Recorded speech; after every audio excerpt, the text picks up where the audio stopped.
A'udzubillahi minasyaitonirrajim. Bismillahirrahmanirrahim. Alhamdulillah. Allahumma salli ala sayyidina Muhammad wa ala alihi wa sahbihi wasallam. Rabbi israh li sadri wa yassir li amri wahlul 'uqdatam min lisani yafqahu qawli. Alhamdulillah. Syukur kepada Allah SWT. Hari ini kasih Nilofa bersama dengan Ustaz Haris dan juga Hajah Nilofa.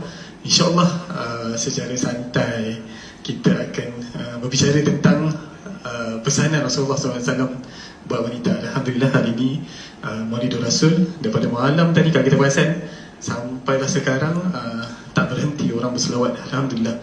So, Allahumma salli ala sayyidina Muhammad wa ala alihi wasallam. Jujur cakap saya memang nervous sangat-sangat. Walaupun dah pernah interview sampai ke Perdana Menteri dan sebagainya, tapi saya sangat-sangat nervous.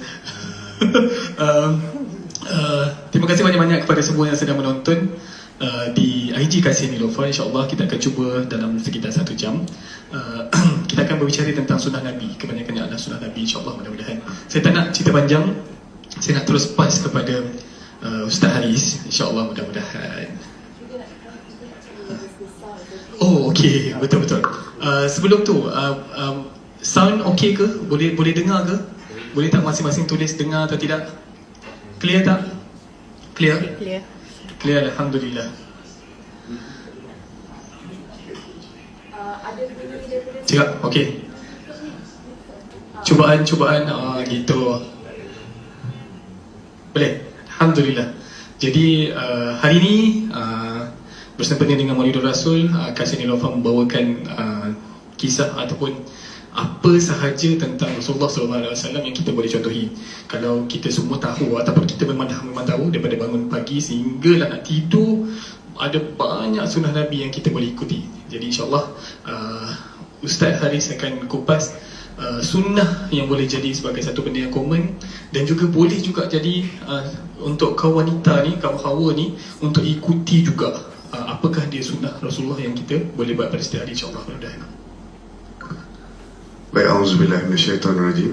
Bismillahirrahmanirrahim. Yang saya muliakan Tuan Moderator, nama apa lah lupa. Encik Khairul yang baru join PKN kita, Alhamdulillah. Dan saya hormati dan saya muliakan juga Hajah Nilofa dan semua yang ada di sini lah. Ada ramai juga penonton kita ni, keluarga-keluarga kita kat belakang ni. Jadi yang pertama sekali, Alhamdulillah, nahmaduhu wa nasta'inuhu wa nastaghfiruh wa na'udzu billahi min syururi anfusina wa min sayyiati a'malina. Man yahdihillahu fala mudilla lahu wa man yudlilhu fala hadiya lahu. Asyhadu an la ilaha illallah wa asyhadu anna Muhammadan abduhu wa rasuluh. Amma ba'd. Jadi Alhamdulillah, hari ini bersempena dengan Maulidur Rasul. Sebenarnya hari-hari pun kita kena banyak ucapkan selawat kepada Nabi Muhammad SAW. Kan, bukan saja hari Maulidur Rasul ni, tetapi ulama-ulama cuba mengadakan satu hari yang mana hari ini, kalau boleh hari selepas pada hari-hari ini, kita banyakkan selawat kepada Nabi Muhammad SAW, dengan mengetahui, saya yakin dan percaya beribu lagi ustaz kat luar sana yang buat live, yang pergi ceramah dekat masjid hari ini dan sebagainya. Tidak lain dan tidak bukan niatnya hanya untuk memberitahu tentang Rasulullah SAW. Kalaulah Rasulullah ada lagi bersama dengan kita hari ini, sudah pastinya ilmu agama akan diterapkan dalam diri manusia itu dengan lebih efektif. Kan? Sebab itulah antara kelebihan apabila umat Nabi Muhammad SAW buat satu amalan yang sikit ataupun buat satu amalan yang kecil, dipandang dan digandakan ganjarannya itu tinggi dan besar berbanding dengan umat-umat terdahulu. Saya nak tanya satu soalan, yang mana yang ada kat sini pun kena jawab. Kalau Tuan Moderator boleh jawab pun bagus juga lah. Siapakah antara Nabi yang mana dia juga minta untuk menjadi umat Nabi SAW? Nabi Ibrahim AS. Okey, ada orang jawab cepat hari ni, tak apa. Nabi Ibrahim AS antara Nabi yang meminta untuk menjadi umat Nabi SAW. Kenapa? Hajah saya rasa boleh ni kot, boleh simpan kepada diri sendiri dulu, kita tanya orang lain. Sebab apa sebenarnya?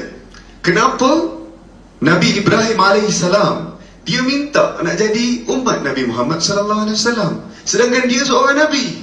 Adakah kita kat sini taraf-taraf Nabi? Tak ada. Pada tinggi pun mufti lah kan, ataupun lebih tinggi pada itu mujtahid.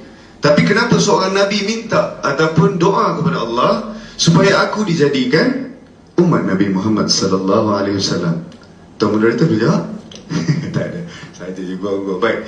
Antara sebabnya adalah kerana pahala digandakan dan nilai umat ini dikatakan dalam setengah-setengah buku, dengan setengah kitab dikatakan nilai dia berdoa ataupun nilai ibadat dia sama dengan nilai ataupun equivalent, nilai dia sama dengan Nabi pada zaman terdahulu. Baik, apakah logiknya pemahaman sebegini? Kenapa adanya pemikiran seperti begini dan kenapa Nabi Ibrahim minta perkara yang macam ni? Saya nak tanya, bukan saya dah tahu dah jawapan ni, tapi saya nak tanya sekali lagi.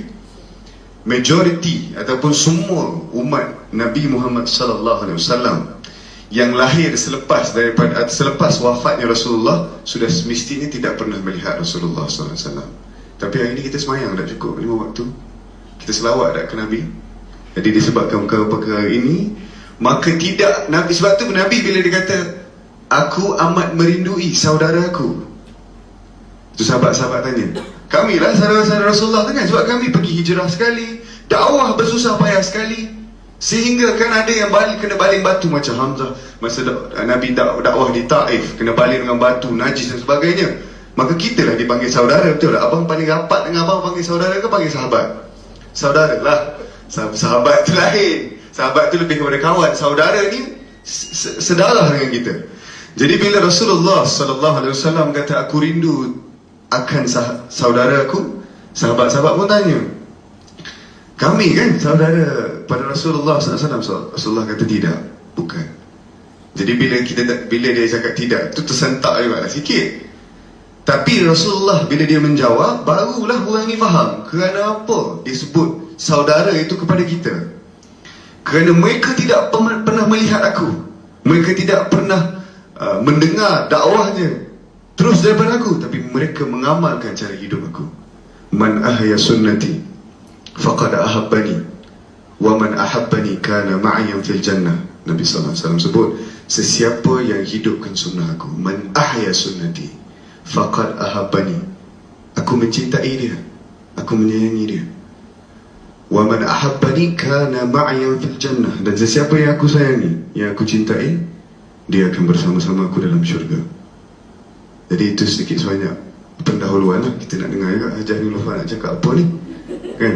Jadi sunnah, saya akhiri, sunnah ini bukan satu perkara yang boleh kita kata macam ni, oh ni sunnah ya, tak apalah sunnah ya, tak apa, tak ada apa.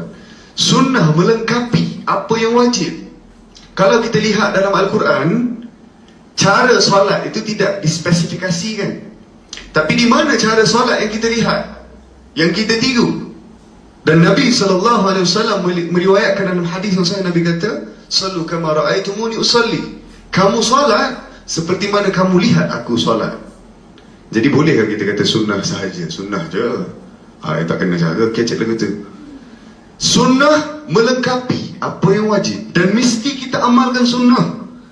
Kerana Nabi SAW antara khatamul nabiyyin, Nabi yang penutup kepada segala Islam, salam, kesejahteraan, Nabi yang menutup dan menyempurnakan agama.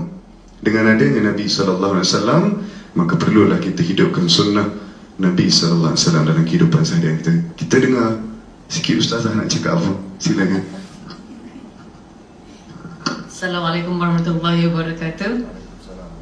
Allahumma salli ala Sayyidina Muhammad wa ala Sayyidina Muhammad. Okay, kita sudah ada bincang semalam sikit macam apa yang kita nak bincangkan pada hari ini. So sebelum kita highlight ataupun pergi dengan lebih jauh tentang sunnah ni, I think it's very important for all of us to understand apa itu sunnah, definisi sunnah sendiri. Apa yang saya faham, mungkin nanti Ustaz Haris boleh kupas dengan lebih lanjut, is actually perkataan Nabi, apa yang Nabi katakan, perbuatan, dan apa yang approved of, apa yang dalam bahasa Melayu cakap macam mana? Apa yang diperakui ataupun yang dibenarkan. Dan I know, tak tahulah kalau katakan sunnah diterbagi-terbahagiannya kepada dua, iaitu Al-Huda dan juga Az-Zawaid, but I don't know whether there's more of that, but maybe you can tell us more about apa itu. Orang mungkin daripada kecil kita, oh ini sunnah, so kita masa kecil kita dengar mak ayah kita cakap, guru-guru cakap, ni sunnah, buat baik, dapat pahala. But we never really connect kepada sunnah punya doings on a higher level. Sampailah saya ni dah besar, dah tua macam ni, tua kan. Dah macam ni baru saya faham. Okay, maksudnya sangat besar perbuatan sunnah di sisi Allah SWT. And kalau dulu mungkin kita macam okay lah, take things for granted, buat lalui kehidupan seharian tanpa menitik beratkan sunnah. But nowadays kita try sebaik mungkin untuk angkat perbuatan sunnah. As simple as kalau kita nak makan, kita basuh tangan tu sunnah, tapi kita tak pernah niatkan okay ni sunnah Nabi ni. Tapi kalau kita nak buat benda sunnah, kita kena ada lintasan hati, kita ada niat. Okay, basuh tangan memanglah ada macam Harith pernah cakap, dia kata sunnah ni dia ada fadilat dan juga ada kebaikan. Basuh tangan boleh cucikan tangan, tapi fadilatnya adalah perbuatan sunnah. So we have to actually make niat untuk okay, basuh tangan sunnah, so kita buat. Dan juga on top of that, kita dapat menyucikan tangan kita yang kotor.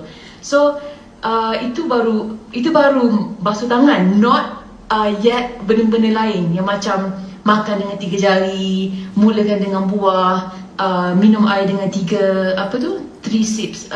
So setiap mulakan dengan bismillah, dan setiap kali kita teguk tu kita kena ucapkan alhamdulillah. Dan sebenarnya kalau kita pelajari perbuatan sunnah, because sekarang I have classes, so every Friday we will discuss this one kitab, Sabda Rasulullah. So dalam tu memang satu buku tu daripada A to Z kita discuss pasal sunnah Nabi Muhammad saja. So sekecil-kecil benda itu dia akan cakap lah apa yang kita patut apply on our daily basis tentang sunnah Nabi. So you maybe can explain more. Depan moderator nak cakap something? Moderator takut nak mula. Jadi berdepan tentang pasal ni, Allah. Baik, saya ada satu pengalaman tentang menghidupkan perkara-perkara kecil ni.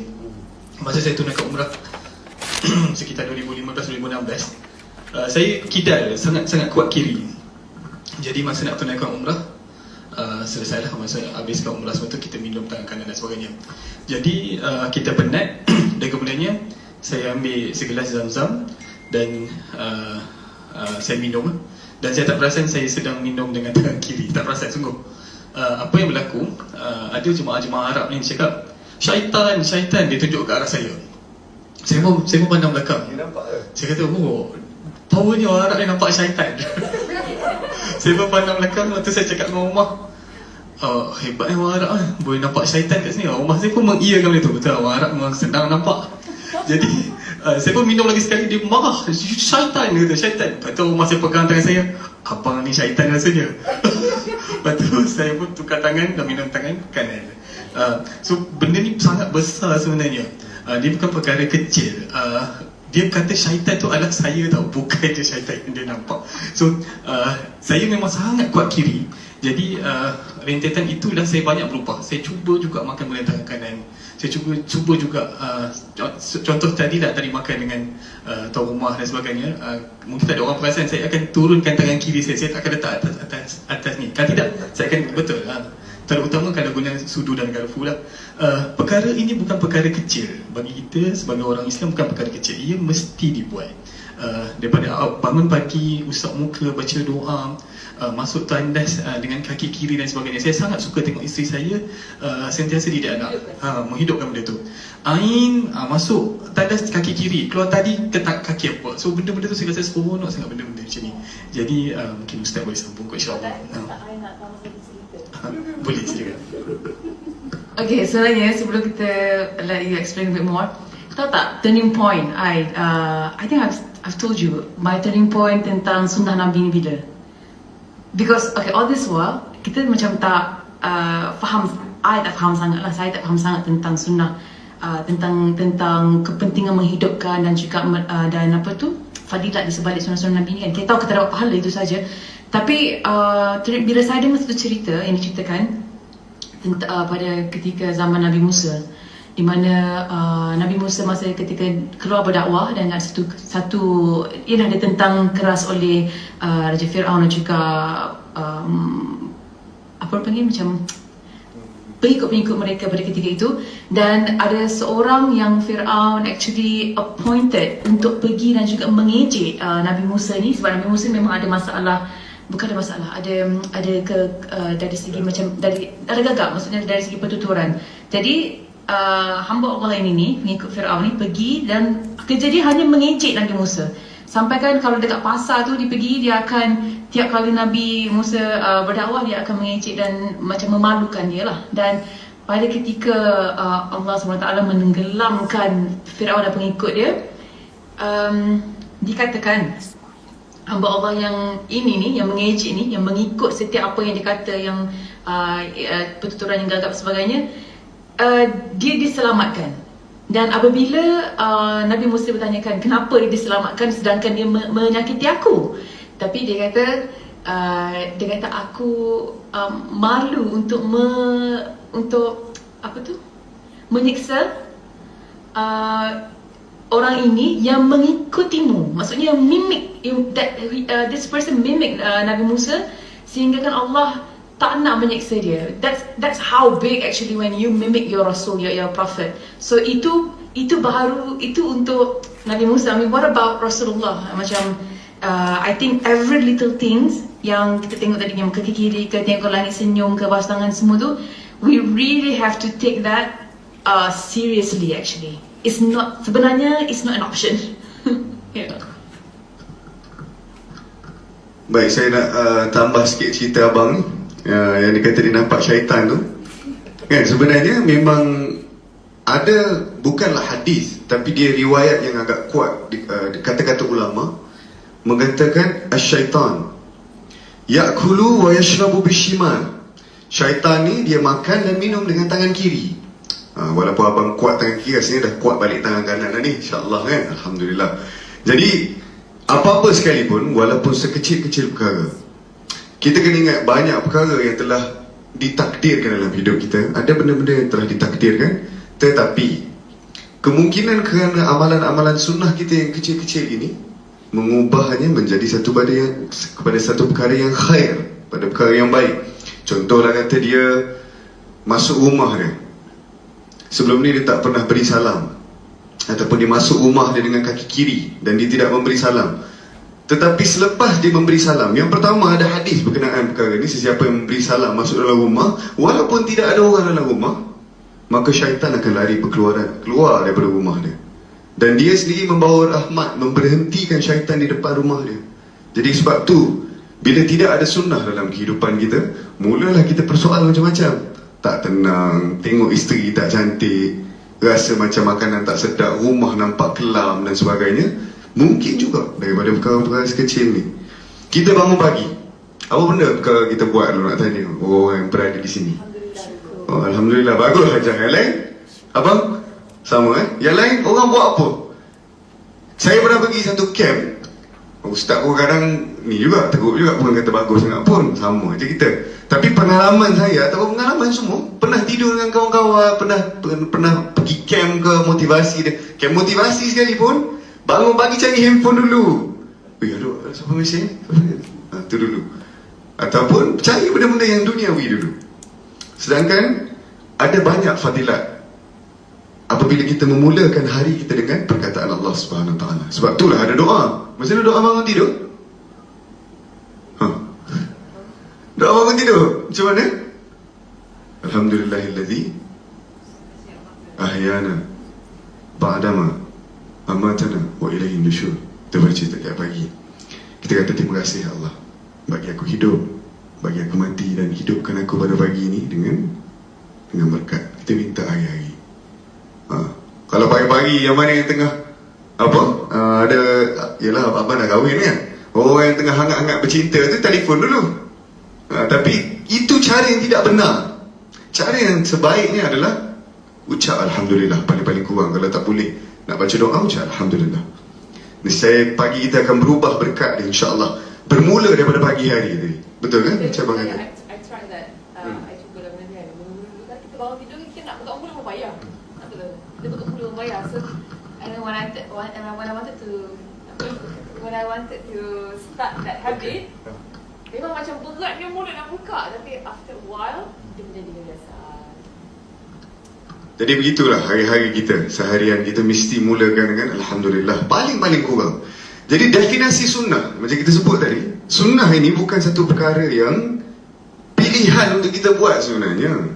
Tetapi Nabi SAW dan berkat kepada keringanan, dia kata tak apalah, kalau buat dapat pahala, tak buat pun tak ada masalah. Tapi sebenarnya bukan begitu pandangan setengah ulama. Kena buat. Kalau tak nak isi apa dalam hidup kita kalau tak ada sunnah? Nak isi apa? Baca kitab ataupun adakan majlis ilmu bersama dengan keluarga dan anak-anak juga sunnah. Kalau tak buat apa? Pagi-pagi lepas subuh nak tanya? Main awak ke apa lepas subuh? Jogging? Wow, lepas subuh jogging terus. Okay. Mungkin juga satu aktiviti yang baik. Tapi kita tidaklah jogging hari-hari. Ke ada orang jogging hari-hari? Ada juga. Tak ada lah kan. Jadi benda-benda sunnah yang dilakukan bukan sahaja menyelamatkan diri anda, tapi menyelamatkan bi'ah, menghidupkan suasana yang baru dalam kehidupan. Secara langsung memberi keberkatan dalam hidup, kerana kita membuat satu perkara yang sama dengan apa yang dilakukan oleh Rasulullah SAW. Ni kat rumah nak tanya pagi-pagi, kena ada mesyuarat. Lepas semayang kan, Assalamualaikum warahmatullahi, Assalamualaikum warahmatullahi, apa kita buat? Yang pertama kita zikir pagi. Ada setengah-setengah orang kata tak payah zikir, zikir sendiri-sendiri, doa sendiri-sendiri. Sebenarnya itu bukan cara yang terbaik. Kerana dalam hadis Nabi SAW yang juga sahih, Nabi sebut, man salat subha fi jama'atin, sesiapa yang salat subuh berjemaah, summa qa'ada yazkurullah, kemudian dia mengadakan zikir ataupun dia buat zikir, nescaya ini adalah sunnah yang diberkati oleh Allah. Dan kemudian summa salla raka'atain, kemudian dia solat 2 rakaat, kanat lahu ka'ajri umrah wa hajj. Tamah Nabi kata, sesiapa yang dia solat, dia solat subuh berjemaah, syarat dia kena solat subuh berjemaah. Lepas tu dia zikirlah apa-apa zikir yang paling baik. Nanti Hajar boleh kongsi satu zikir yang baik. Dan yang terakhir sekali dia solat 2 rakaat. Biasanya waktu syuruk orang panggil, kan, syuruk kan. Apa syuruk ni? Duk angguk-angguk tahu ke? Syuruk apa? Angguk-angguk. Okay, maksudnya syuruk ni waktu naik ni sikit matahari, kan, maksudnya fajar kedua dia panggil. Jadi bila naiknya matahari tu, kalau kita tidak solat jemaah, kita akan jadi solat sunat duha. Tapi kalau kita solat subuh berjemaah, biasanya orang solat subuh berjemaah ni di mana? Di masjid lah biasanya. Sebab tu kita disuruh untuk buat solat sunat syuruk di masjid. Jadi bila kita zikir dan kita solat subuh zikir dan kemudian kita solat 2 rakaat, Allah Subhanahu Wa Taala memberi pahala tu kal haji wal umrah, seperti pahala haji dan umrah. Nabi sebut 3 kali, tamah, sempurna dan sempurna. Jadi ini satu sunnah. Kat mana lagi nak dapat pahala setinggi ni? Kan ada benda lain, jogging boleh dapat ke pahala seperti umrah dan haji? Bukan kita menafikan jogging tu, kena buat, kan? Tak boleh juga, tak sihat. Tapi beri priority kepada amalan-amalan sunnah dalam hidup kita. Tak elok juga kalau orang Islam ni gemuk, tak boleh juga. Kerana Rasulullah sepanjang hidup dia, bukan cakap ke abang ni, hai bergerak sungguh, tak, bukan nak bagi terasa saya tak ada, abang pun bukan gemuk sangat pun, okey je, comel-comel gitu. Baik, jadi bila badan kita ini, Nabi SAW banyak dalam kehidupan dia, umur dia antara belas-belas dan puluh-puluhan tahun, sehinggalah di akhir hidup dia tu ada mungkin dia berisi sikit lah, disebut dalam Syama'il Muhammad. Tetapi majoriti hidup dia berada dalam keadaan yang tegap tubuh dia, handsome wajah dia, jaganya rapi ni pakaian dia. Nabi dia, kalau kita dengar Nabi Yusuf, bila orang perempuan bila dia lalu, yang potong bawang, potong tangan sekali, Nabi SAW lebih lagi daripada itu. Tak tahulah kalau dia ada hari ni, semua orang terpegun, dan mungkin kita juga akan mudah menerima ilmu agama tu secara langsung. Kan hari ni kalau ada orang yang orang handsome ni, hebat lah. Kita tengok Habib kan, Habib Ali, handsome, dia bercakap sedap, kita tengok pun tenang. Bagaimanakah Rasulullah SAW? Lebih lagi lah daripada itu kan. Okay, kita sambung ke soalan kedua. Okay, saya tahu tentang sempena Maulid Rasul ni kita nak mengupas tentang sunnah-sunnah, tapi kita punya tajuk adalah pesanan Rasulullah SAW kepada para wanita. So mungkin kita boleh sentuh sikit beberapa pesanan penting yang kita nak bincangkan, then only we go to all the sunnah yang kita nak highlight. Can we? Okay, then I need you to start that. Awak nak kongsi apa dulu? Tak ada. Okay, baik. Sunnah kepada wanita. Pesanan. Pesanan sunnah boleh lah kan? Sunnah ni adalah apa-apa yang sahaja perbuatan, perlakuan dan juga tacit approval. Maksudnya yang dibenarkan oleh Rasulullah SAW. Ada sunnah-sunnah yang bukan dilakukan oleh Rasulullah pun ada, tapi dipanggil sunnah. Siapa dia? Siapa yang dikategorikan apabila dia melakukan satu perkara dikira sebagai sunnah? Siapa antara manusia ataupun antara pemimpin yang mana bila dia buat dikirakan sebagai sunnah juga? Siapa dia?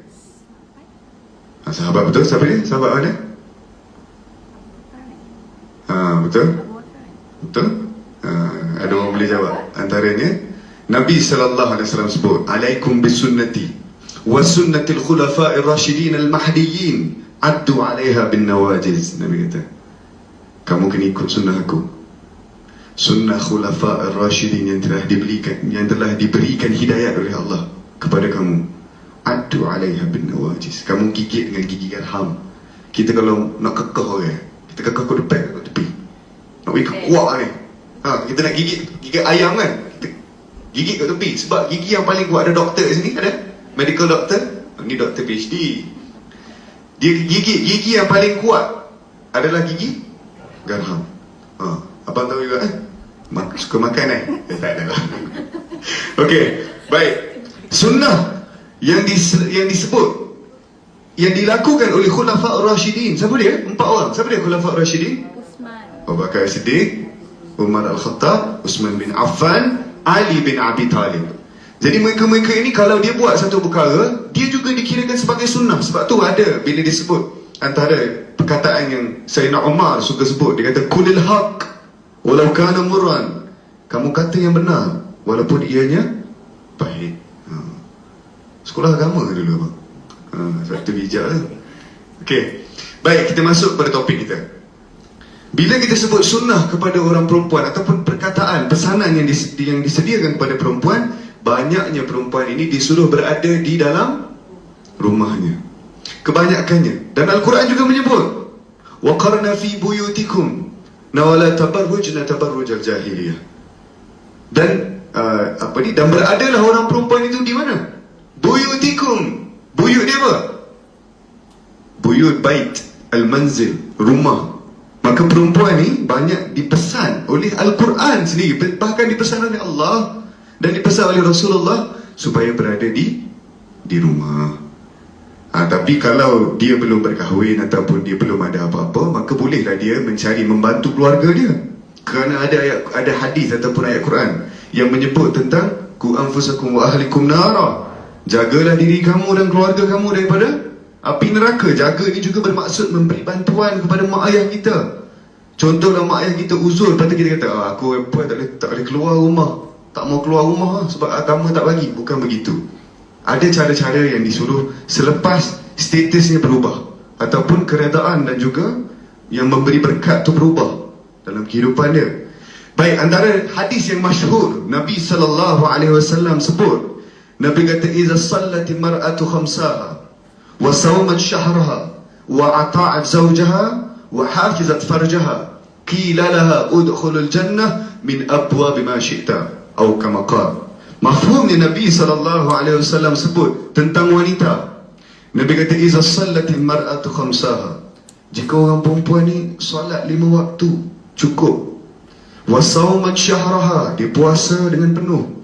Memanglah puasa, kebanyakan wanita tak bolehlah puasa penuh pada bulan Ramadan, betul tak? Sebab dia ada datang bulan.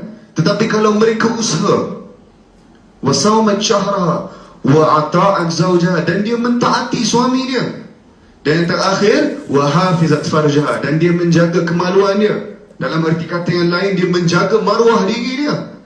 Nabi bagi tahu, pilihlah udkhulu min abwabil jannati ma syi'ta atau kama qala. Kamu pilihlah mana-mana pintu syurga yang kamu nak masuk.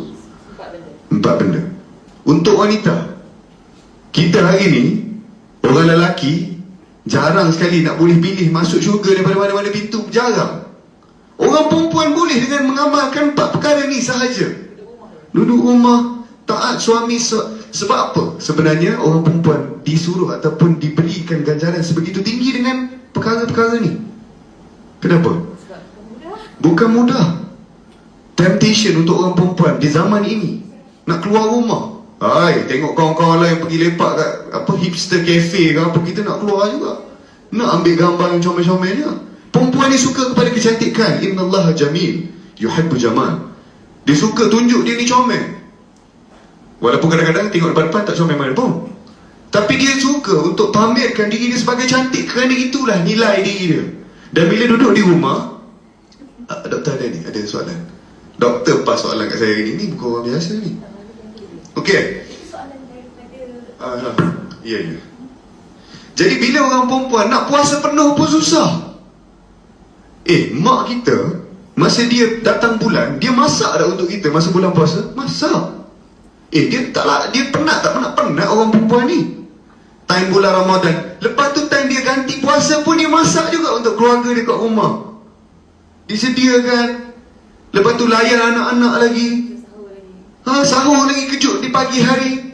Bukan satu benda yang mudah. Orang lelaki balik tidur terus. Abang kerja kuat kan, balik mesti penat hari nak tidur kata. Orang perempuan di rumah, bila dia mengamalkan kehidupan sunnah, dia juga lebih penat kemungkinan lebih daripada lelaki. Masak bukan semua orang boleh masak. Hari ni seorang isteri masak kepada suami dia, kepada anak-anak dia, keberkatan keluarga akan muncul. Sebab Nabi SAW kebanyakan hidup dia makan oleh isteri-isteri beliau. Masakan tu. Wa sawmat syarha wa ata'at zawjaha wa hafizat farjaha. Dia jaga kemuliaan diri dia, dia jaga maruah diri dia. Bukan satu perkara yang mudah juga. Kan kadang-kadang ada sepupu-sepupu kita datang rumah, ataupun yang bukan mahram datang ke rumah. Tak boleh kita dedahkan aurat sebenar-benarnya, tetapi dia pakai juga tudung dalam rumah. Mak buat pula kawan kita, abang dulu ada bawa kawan-kawan lelaki masa muda-muda kat rumah. Siapa yang masak selalu untuk tamu lagi? Mak. Bukan mudah untuk seorang ibu menjalankan tanggungjawab dia. Sebab tu kalau dia jalankan dengan sepenuh-penuhnya, menjalankan dengan penuh amanah, Allah bagi dia pilih, masuklah mana-mana pintu syurga yang kamu kehendaki. Tinggi sungguh nilai seorang wanita apabila dia berlandaskan hidup dia pada syariat Allah Subhanahu Wa Taala. Dan saya nak tanya, perhiasan rumah ni banyak perhiasan ni kan, cantik, sofanya cantik, tapi dalam banyak-banyak perhiasan, apakah perhiasan yang paling soleh ataupun paling menarik yang Allah sediakan di dunia ini? Wanita solehah. Betul tak? Hadis dia apa? Baca sikit doktor. Betul lah tu, sahaja saya menggurau. Baik. Nabi SAW sebut dalam sebuah hadis yang sahih, Nabi kata, ad-dunya mata'un. Dunia ini perhiasan. Wa khairu mata' al-mar'atu salihah. Dan sebaik-baik perhiasan yang pernah aku cipta, yang pernah ada di dunia ini adalah perempuan yang salih. Masya Allah. Jadi orang-orang yang mana yang diberikan hidayat, yang mana diberikan kepahaman dan keinginan kepada agama, mereka ini bukan sahaja wanita yang baik di sisi Allah, tetapi mereka adalah orang yang telah disebut dalam hadis sebagai wanita tercantik di dalam dunia ini. Bahkan ada dalam riwayat yang lain menyatakan perempuan yang salihah akan lebih cantik daripada bidadari dalam syurga. Nanti awak tambah kan. Nampak nak jadi bidadari, nampak? Jadi maksudnya di sini, setiap mereka yang mana yang melaksanakan perintah Allah secara total, secara menyeluruh, maka kehidupan dia bukan saja di dunia diberkati, di akhirat juga dia diberkati. Dan diangkat, darjat dia lebih mulia daripada malaikat. Orang-orang yang manusia yang baik ini, mereka lebih mulia dan lebih tinggi darjat dia daripada malaikat.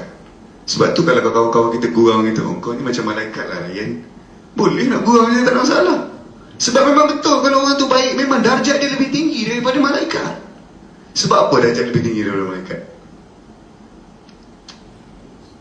Malaikat tak ada? Okey. Okey, logik.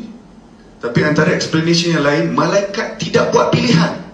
Malaikat tak ada buat pilihan. Kalau Allah kata, kamu berzikir kepada aku, daripada mulut dia dicipta sampailah pengakhiran kehidupan dia, dia sentiasa berzikir kepada Allah SWT.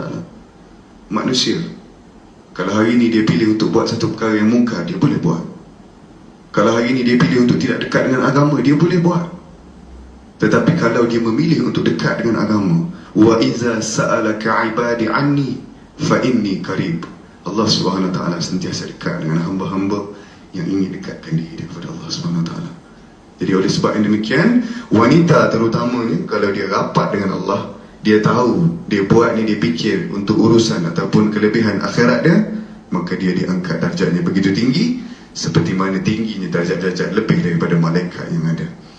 Baik, itu dua hadis. Ada lagi hadis yang nak kongsi tentang perempuan ni, ada kan? Okey, awak explain tu, boleh? Okey, sila. Tadi Ustaz Sari ada cakap tentang wanita suka kecantikan. Memanglah sekarang ni kita, it's all about beauty. Semua nak cantik. Pantang ada produk cantik, semua akan beli.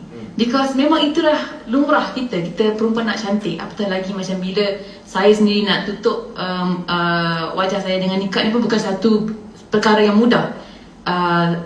Pertama kali terfikir tentang nikah ni pun bukan, I never thought that I would do this. Tak pernah terfikir lah yang saya akan buat. Jadi bila kita faham dan saya tahu ganjaran dan juga apa yang akan diperoleh, maka saya korbankan apa yang saya paling suka, itu tentang kecantikan. So dikatakan, dia tadi sambung sikit tentang isteri solehah, wanita syurga ni. Dia kata tidak kira bagaimana rupa seseorang wanita itu, jika dia buat apa yang Ustaz Haris cakap tadi tu, dia kata 4 benda, which is menunaikan solat, puasa bulan Ramadan, taat suami dan juga menjaga kehormatan, maka mereka ini adalah jauh lebih cantik, wanita syurga ataupun wanita di dunia ini jauh lebih cantik daripada hurul ain, iaitu bidadari syurga. Dalam tafsir Ruhul Ma'ani, Hadrat ada disebutkan oleh Hadrat Ummu Salamah radhiyallahu anha, dia mengatakan, dia tanya Rasulullah, wahai Rasulullah, wanita dunia atau hurul ain yang lebih utama atau lebih cantik? Baginda Nabi SAW menjawab, dia kata, wanita dunia ataupun isteri solehah ini jauh lebih cantik daripada hurul ain, bidadari syurga. Dan bila Hadrat Ummu Salamah tanya kenapa, Rasulullah menjawab, mereka jauh lebih cantik daripada hurul ain kerana solat mereka, puasa mereka dan ibadah mereka kepada Allah SWT. Dan Allah menutupi wajah mereka dengan cahaya. Dan kecantikan seseorang yang beralaskan cahaya Allah ni tidak boleh digambarkan dengan akal fikiran. Dan ini kurniaan cahaya ini tidak diberikan kepada hurul ain, dan ia hanya khas ataupun eksklusif kepada wanita dunia sahaja ataupun isteri solehah, isteri ataupun wanita syurga sahaja. Dan kalau there's another one I read actually, kebanyakan dalam A Gift for a Muslim Bride, dia kata Imam Ibn Qayyim dalam dia menyebut dalam sebuah hadis sahih dalam Musnad Imam Ahmad bin Hanbal, dia cakap, dia menyebut, dia kata apabila seorang lelaki beristrikan hurul ain, bila seorang lelaki beristrikan bidadari syurga, maka pada ketika itu datang seorang wanita lain yang kecantikannya boleh mampu membuatkan seorang raja melupakan wanita-wanita lainnya. Macam tu sekali dia cantik. And then dia kata, dan wanita itu adalah isterinya ketika di dunia.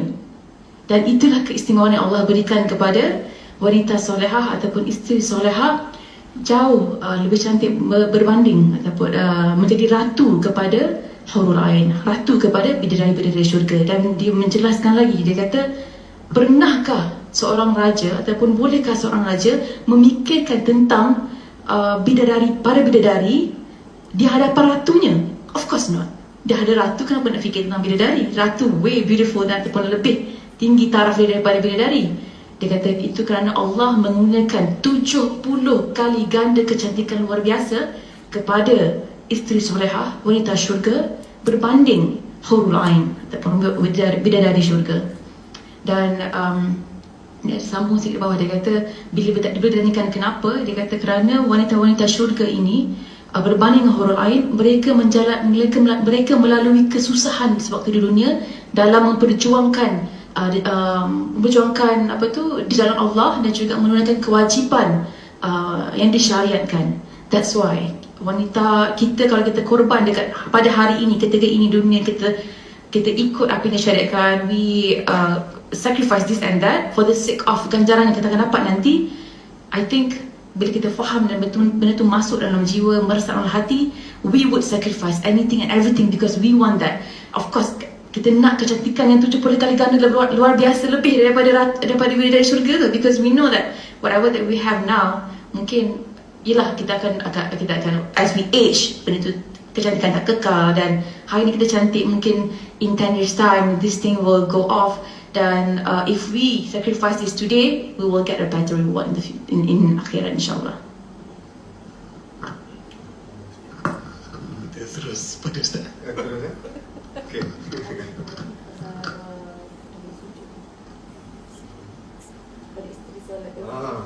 Okay.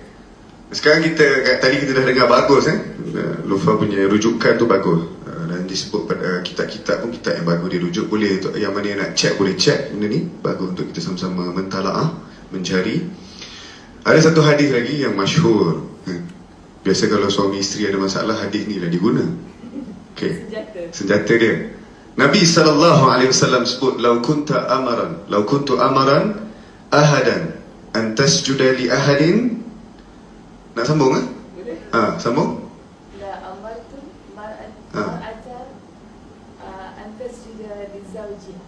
betul. Dari hadis ini Nabi SAW sebut, "Lau kunta amiran ahadan an yasjuda li ahadin." Kalaulah boleh aku menyuruh seseorang itu sujud kepada seseorang yang lain, la amartul mar'ata an tasjuda li zawjiha. Akan aku suruh seorang isteri, seorang perempuan sujud kepada suami dia. Ini tingginya martabat apabila seseorang itu mentaati suami dia. Bukan saja dia menjadi satu perintah, dia jadi wajib. Contoh kata kalau Umairah kahwin nanti ada suami kan.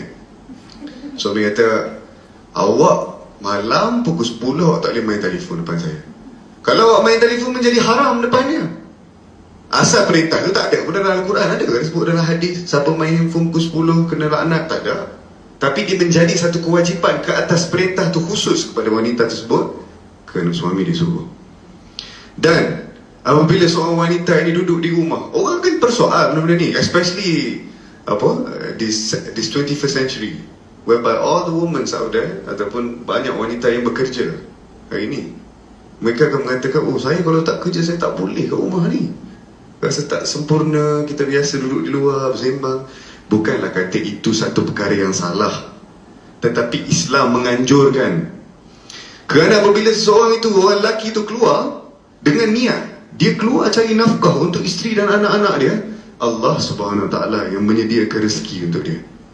Dalam ayat Quran, Allah Subhanahu Wa Taala berfirman, Allah kata, "Ya ayyuhan nas, kulu fil ardi min halalan tayyiban." Wahai manusia, carilah rezeki yang halal di dunia ini. Manusia ni maksudnya apa? Tak kira dia orang Islam ke, dia bukan Islam ke, cari yang halal itu wajib. Jadi akan ada keberkatan bila orang cari yang halal.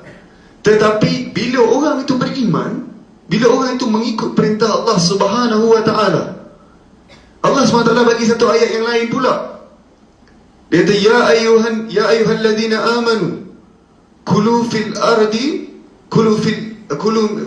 min halalan Allahumma salli ala sayyidina Muhammad. Ya ayyuhalladzina amanu kulu mimma razaqnakum min halalan tayyiban. Salah baca tu. Tapi mafhum ayat Quran tu bermaksud, wahai orang yang beriman, jika kalau kamu keluar untuk mencari rezeki, aku yang menyediakan rezeki untuk kamu. Dia berbeza dengan ayat yang tadi tu, kita keluar cari rezeki yang halal. Tetapi kalau orang itu beriman, dia keluar cari rezeki, Allah yang sediakan rezeki untuk dia. Beza tak? Beza. Kakak tak faham tak? Tak faham? Baik, saya ulang sekali lagi. Ya ayyuhalladzina amanu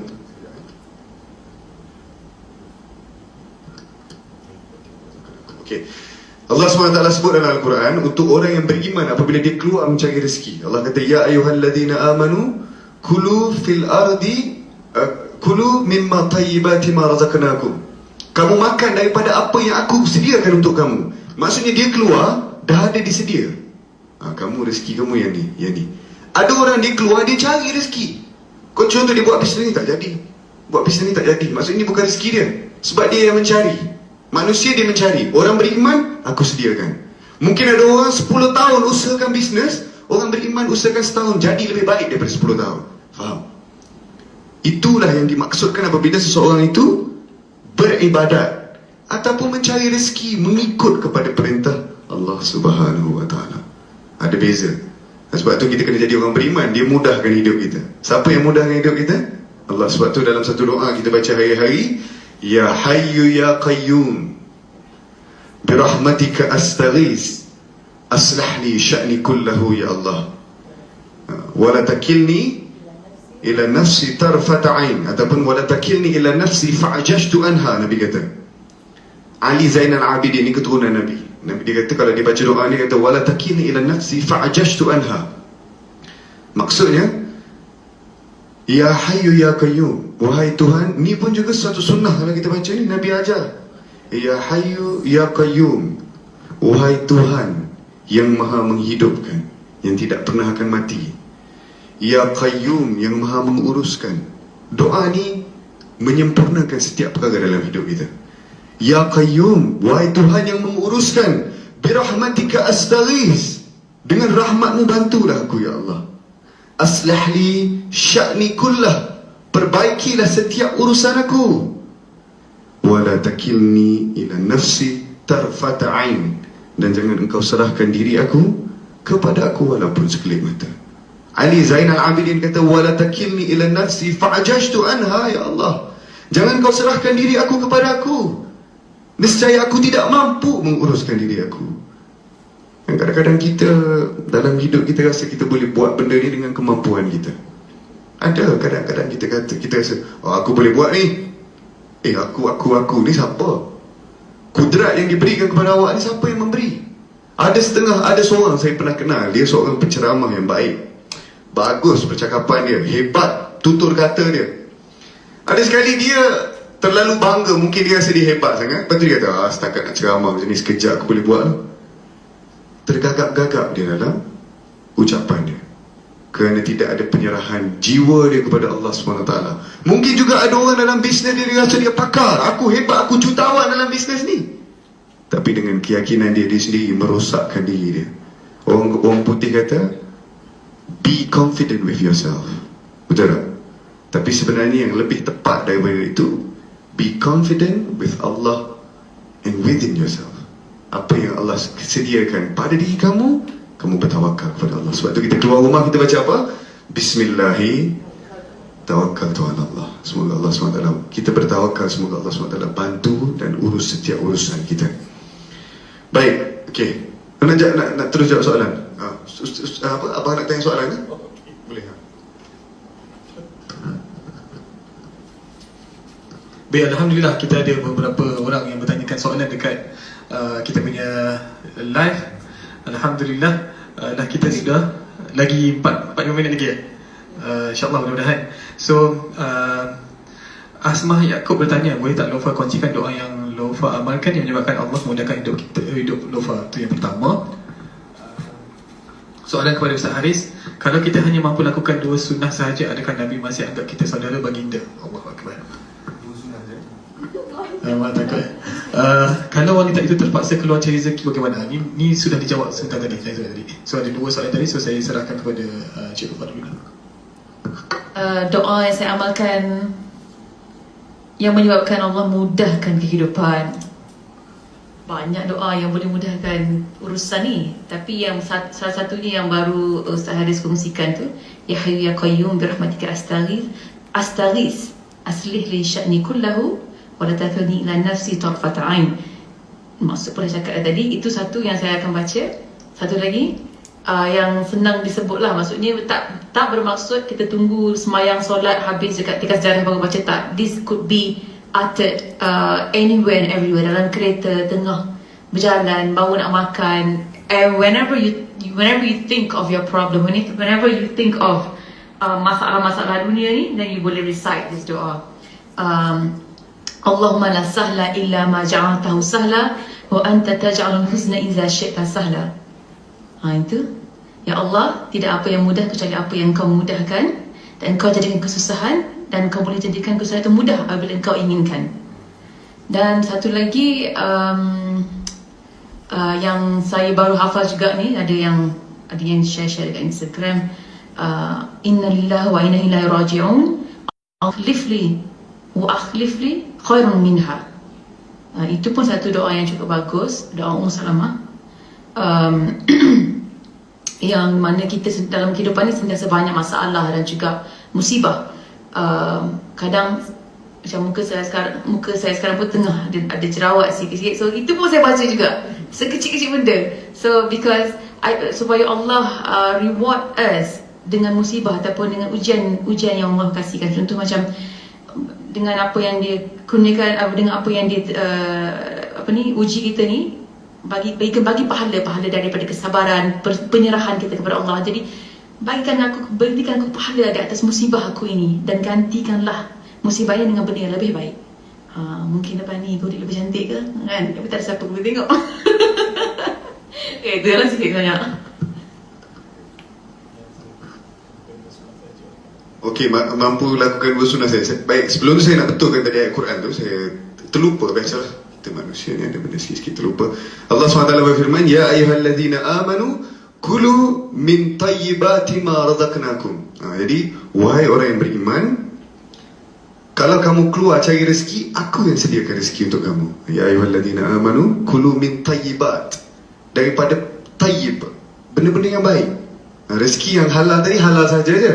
Yang ni rezeki yang tayyib, yang mana yang baik, yang Allah rezeki, yang Allah kurniakan kepada hamba-hamba mereka yang taat perintah Allah SWT. Baik, dua sunnah saja kita mampu lakukan dua sunnah sahaja. Adakah Nabi masih anggap kita sebagai saudara? Sebenarnya mungkin yang bertanya ni pun tak perasan, banyak daripada hari dimulakan hari dia dan dia tidur tu, ia banyak sunnah yang berlaku. Contoh, cuma tak tahu. Macam contoh mandi ni sebenarnya adalah sunnah. Kenapa? Kerana Rasulullah SAW mandi pada hari-hari yang dimulakan. Pada hari-hari yang dimulakan lah, maksudnya hari-hari dia nak pergi kerja, hari dia nak berdakwah, dia juga bersih dan dia mandi.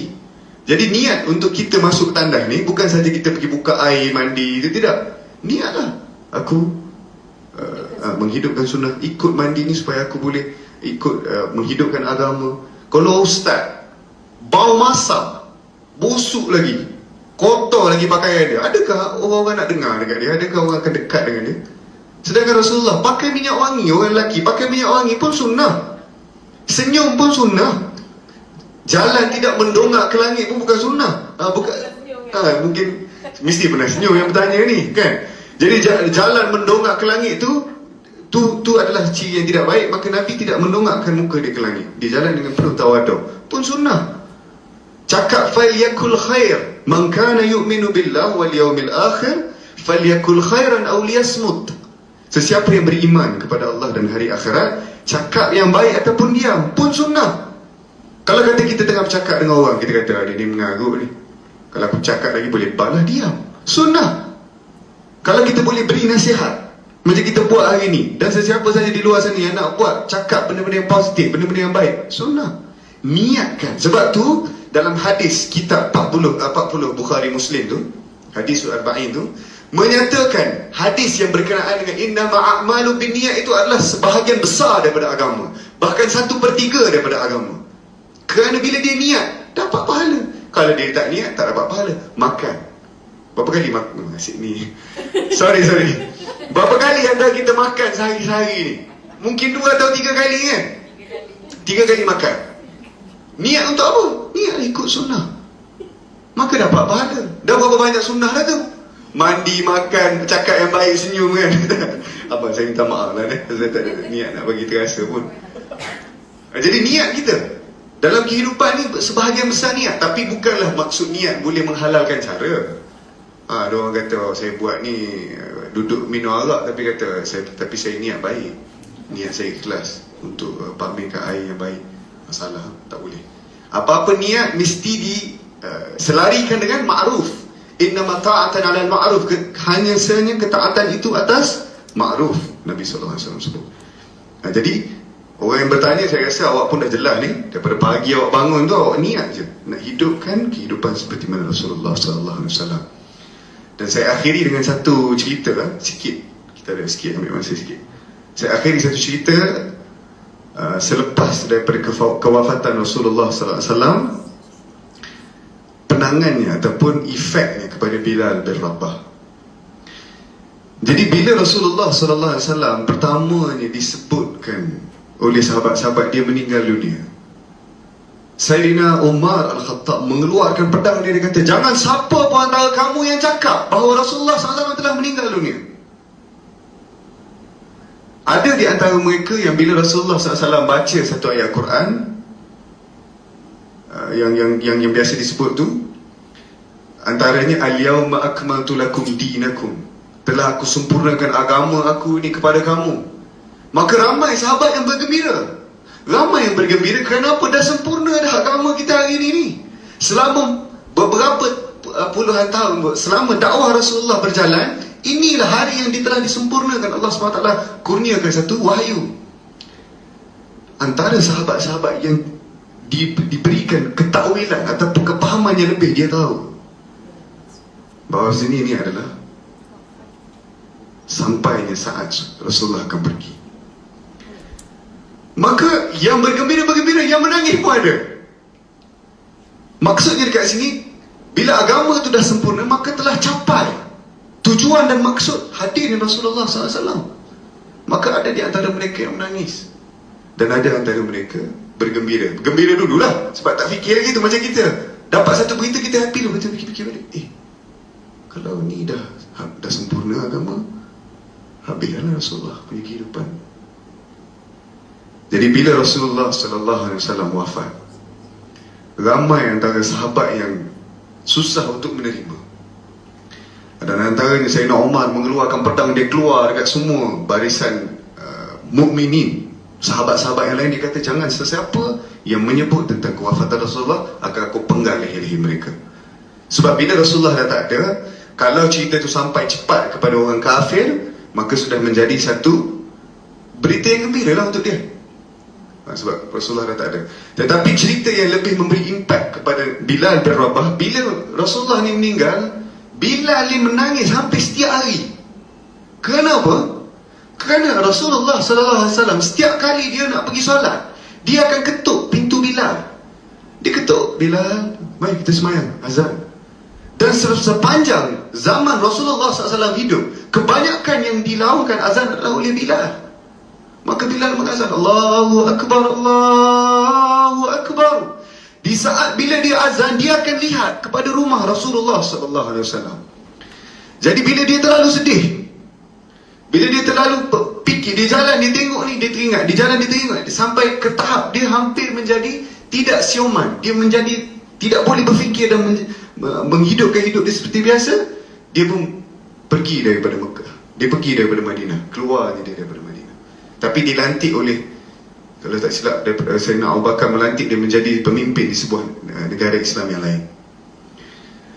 Lama kelamaan dia kembali okey, sedikit-sedikit dia okey. Dia mimpi satu malam, Rasulullah datang kat dia. Rasulullah cakap kat dia, ya Bilal, kenapa lama kamu tidak menyebut nama aku? Kenapa lama kamu tidak melaungkan suara azan dengan nama aku? Kau menjauh aku, kau keluar daripada tempat kenangan kita sama-sama. Bilal bangun dengan teriak, yang mana teriak ini yang tidak pernah didengari oleh kaum Arab di ketika itu. Kuatnya nangis dia ni. Sebab dia kata apa? Orang yang tiap-tiap kali pergi semayang, jemput, pegang tangan kadang-kadang, hari-hari buat benda tu, bila dia hilang, diangkatnya Bilal darjat dia oleh sebab kerana asbab Rasulullah SAW. Bilal menjadi seorang yang paling hina, orang hamba abdi yang hitam, tapi dimuliakan oleh agama, menjadi syiar dalam agama. Azan ni syiar agama kita. Bila Bilal bangun dengan teriakan tu, Bilal pun mengambil keputusan untuk balik ke Madinah. Lalu dia balik, dia pulang, dia tengok bila dia sampai saja dah start dah bibit-bibit kenangan dia dengan Rasulullah di sini, di sekitar kota Madinah. Lalu bila dia setelah beberapa tahun, disebutkan setelah beberapa puluh tahun lah, beberapa tahun, maka bila Bilal balik untuk azan, Bilal nak naik ke lembah ataupun nak naik ke tempat yang selalu azan, di mana masih lagi di tempat yang sama. Rumah Rasulullah pun masih lagi tempat yang sama, dan dia tengok muka Rasulullah masa dia nak azan. Dia tengok saja tempat dia tu, dia nak naik tu, dia jatuh dan dia pingsan. Kerana teringatnya daripada Rasulullah sallallahu alaihi wasallam. Lalu bila dia sedar kembali, dia lihat cucu Rasulullah sallallahu alaihi wasallam, Hasan dan Husain. Yang mana cucu Rasulullah yang paling dekat muka seperti mana Rasulullah adalah Hasan dan Husain. Lagilah bila dia buka mata, dia tengok, ya Allah, muka kamu ni persis seperti Rasulullah SAW. Kaki kamu persis seperti Rasulullah SAW. Dia buka, dia tengok kaki, dia ingat Rasulullah ada balik. Menangis lagi diri dia. Dan dia tengok, dia nangis melihat Hasan dan Husain. Kemudian bila dia nak naik ke atas dengan tangisan yang begitu tinggi, begitu kuat tangisan. Banyak riwayat cerita ni, tapi antaranya seperti begitulah. Dia naik dan dia azan dengan laungan yang penuh dengan syahdu. Allahu Akbar, Allahu Akbar. Di azan tu, seluruh bandar dalam Madinah keluar melihat. Kerana masa Bilal azan, hanya pada Rasulullah SAW hidup. Jadi bila Bilal azan kembali, keluar habis, semua orang melihat. Rasulullah ada balik ke ni? Bilal azan balik ni, Rasulullah hidup balik ke? Semua keluar. Sampailah kepada Asyhadu anna Muhammadar Rasul. Dia tidak mampu untuk ungkapkan, dan air mata keluar dengan begitu dah. Sampailah dia diganti oleh sahabat yang lain untuk azan, sambung dengan azan tu. Jadi antara perkara yang ditinggalkan oleh Rasulullah SAW ni adalah akhlak yang begitu baik. Kita hari ni, orang yang kita akan nangis sebegitu kalau meninggal di dunia adalah kemungkinan mak ataupun ayah kita. Ini orang luar yang mengangkat, yang memuliakan seseorang itu sehingga dia menangis, berteriakan. Dalam riwayat menyebut, tidak pernah aku mendengar satu teriakan yang lebih kuat daripada teriakan Bilal bin Rabah apabila dia mimpi pada Rasulullah SAW. Jadi kalau Rasulullah ada sama kita hari ini, antara nikmat yang besar juga lah kita boleh tengok wajah beliau, boleh tengok didikan ataupun kepahaman. Hari ini ustaz-ustaz baca hadis pun kita dah terpegun. Ini kan pula Nabi SAW. Saya rasa sekadar itu saja. Banyakkan selawat lah, bukan hari Maulidur Rasul saja, hari-hari yang ke depan ini insyaAllah. Allahumma salli ala Sayyidina Muhammad wa ala alihi wa sahbihi wasallam. Okay. Untuk kita tutup insyaAllah, ada beberapa minit lagi kita nak minta Jangan lupa untuk cakap tentang pertubuhan insyaAllah. Okay, terima kasih banyak-banyak kepada Haris, kepada moderator kita untuk hari ini. Dan di akhir ni saya nak selitkan sikit. Ini adalah hasil usaha Pertubuhan Kasih Niloufar. InsyaAllah di hadapan kita akan bawa banyak lagi perkongsian-perkongsian seperti ini. Mungkin lebih well prep lah. Ini sangat last minute, semalam tengah hari baru kita decide untuk program hari ini. Dan untuk anda semua yang belum tahu tentang Pertubuhan Kasih Niloufar, kami dah pun secara official berjalan pada bulan 6 pada tahun ini. Dan program pertama kami adalah program kurban. Dan kita ada buat juga di website kami tabur kecemasan COVID-19 untuk bantuan untuk Sabah. Kalau mereka yang memerlukan bantuan, kami ada sediakan platform tersebut.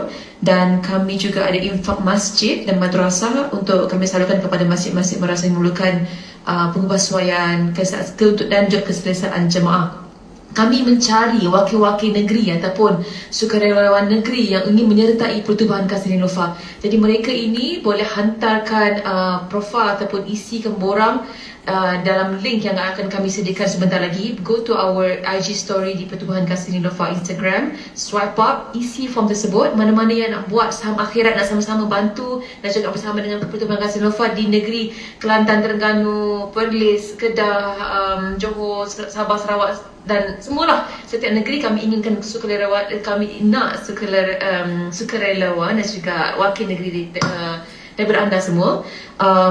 Jadi isi form, kami akan meneliti dan juga temu ramah mereka yang boleh, dan insyaAllah untuk program-program di hadapan kita akan sama-sama kita akan sama-sama jalankan banyak program-program yang dah pun disusun insyaAllah.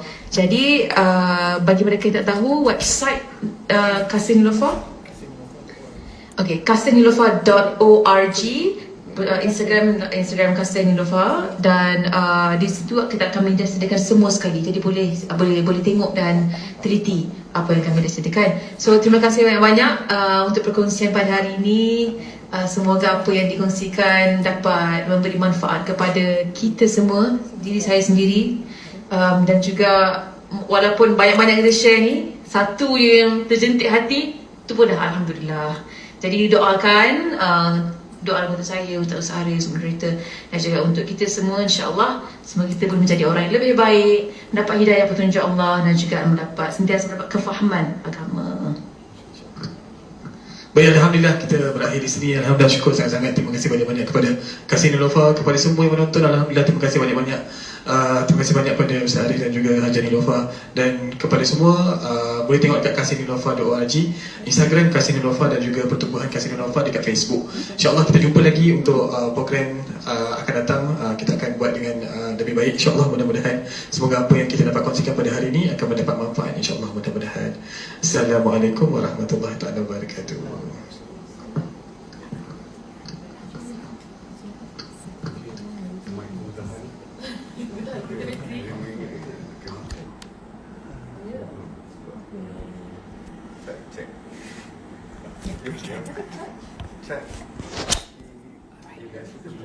Kita nak send